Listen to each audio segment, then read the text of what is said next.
My favorite word, which actually is not in English, is hygge. Hygge is a Danish word that doesn't have a direct translation, but I would describe it as sitting by the fire holding a warm mug of tea as it rains outside. Fitting. Being surrounded by a close bunch of friends during a summer night.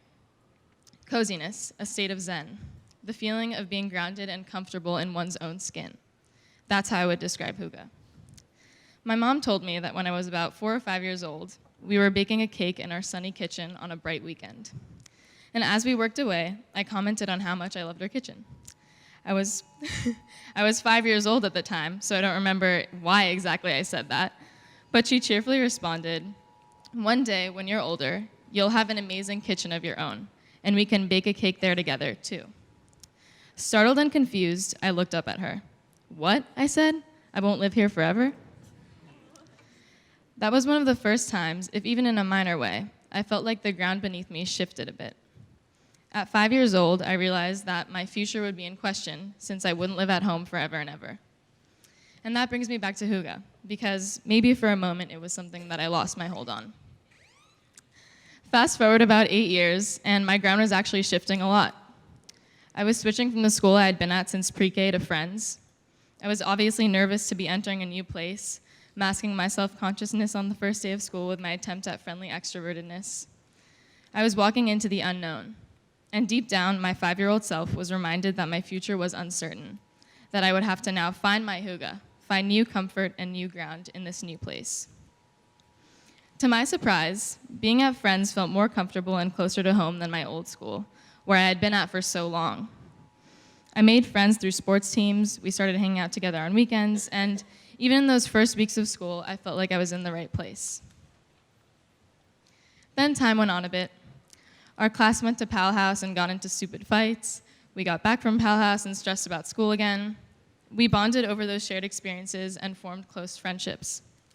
But beyond the friendships that formed with the passage of time, I think that the character of our grade also formed. At the end of every year in AP Physics, Mr. G gives his class a survey where students circle numbers from 1, strongly disagree, to 5, strongly agree, responding to different statements.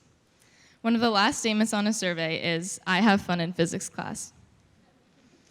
Since Mr. G has been at Friends for years, he has been doing the survey for a while and keeps records of every year. In years past, the "I have fun in physics class" statement has been quite high, a class average of 4.5, 4.7, 4.3 maybe. Strangely, although Mr. G did not change anything about the curriculum or his wholesome teaching philosophies, our class had around a 3.2 out of 5 on the fun scale.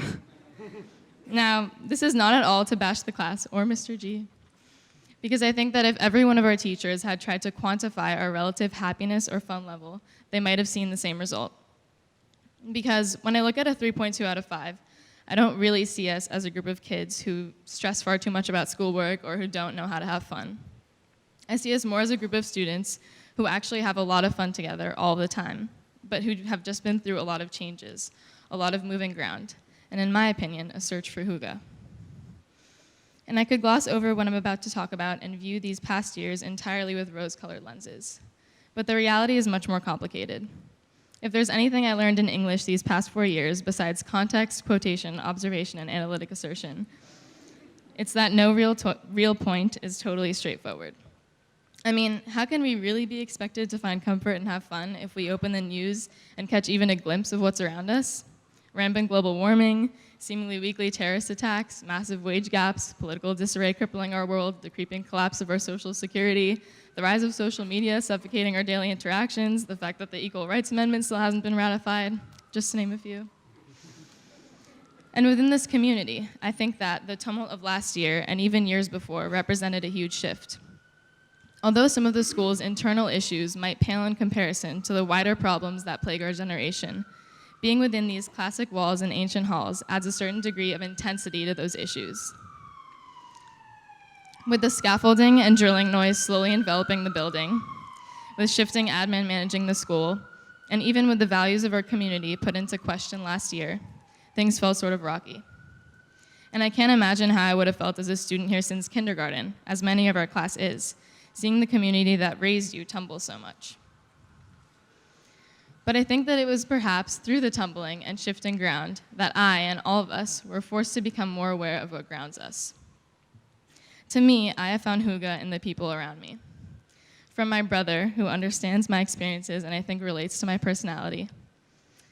From my parents and stepmom, who, even through the recent years of having 2 new baby Darwish sisters, Rose and Eve, added to the family, continue to be patient and understanding about how I adjust to a new and ever-changing household. I find lots of ground in my teachers who, when it matters most, express their care and concern for me. And perhaps most importantly, and most cliche, I have felt grounded by my incredible friends and classmates who, when I need it most, remind me that it's usually important to take a break and focus on the things you love. That it's important sometimes to take a step back from the commotion and busyness that is high school and remember to devote yourself to what you enjoy. I look around at these benches and see students who have devoted their time here to the things that they value. The arts, for example. Incredible self-portraits hanging in their multicolored beauty in the school hallways.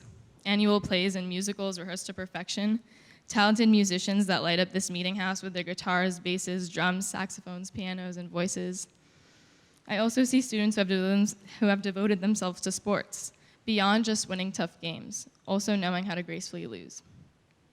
And also students who have devoted themselves to strengthening the school through leadership in committees, daily announcements about how to save our planet, like not putting tinfoil in the compost bins, students that spend weekends off in debate and model UN tournaments. Those are all huge commitments that speak to the incredible character of our class. Now that we are all leaving each other so soon, I can't help but think of that moment in my kitchen 13 years ago, when I was told that I would be leaving home one day and how I lost my sense of comfort. Perhaps I was so comfortable in my kitchen that day because it was warm and the sun was beaming through the window. But those are the external parts of hygge. I'm sure it was a time of messiness, of trial and error, of spilling flour and of learning to clean it up, and of ultimately coming out with a sweet baked creation. I would easily compare that space to this meeting house. I mean, we all love the windows in this meeting house, the photogenic lighting from the brightness, but that's not really why we find comfort in this place.